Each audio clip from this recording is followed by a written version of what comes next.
Hi, my name is Darren Bartlett, and I love to discuss African affairs. Now, yesterday marked 1 year, and the Kenyans went to the streets to remember those who were killed last year in the protest that happened on 25th June 2024. These protests were about Kenyans wanting the president to drop the financial bill 2024-2025 that had proposals to increase taxes on a couple of goods, including the most basic ones like cooking oil, and also housing taxes and things on and on, so many of them that were in that proposal. Kenyans disagreed with that so strongly, planned and went on the streets last year. Now, yesterday, they said, we mark this day as a day of remembrance of those who died in the protests that happened last year, because those are national heroes. They helped us drop the financial bill.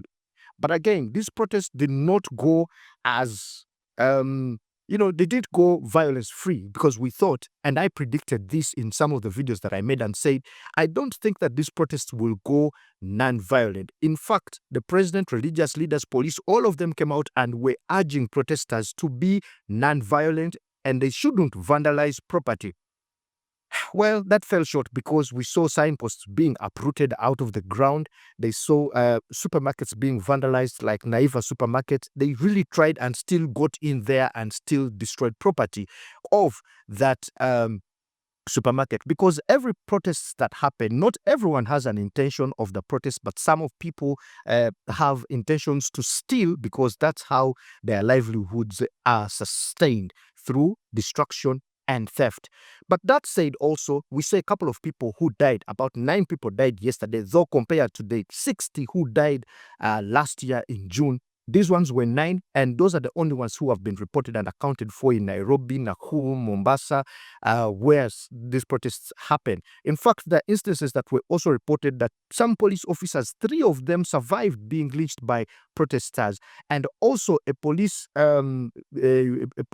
post had its cars banned as protesters tried to access the police station. So we expected that violence will definitely happen on that day.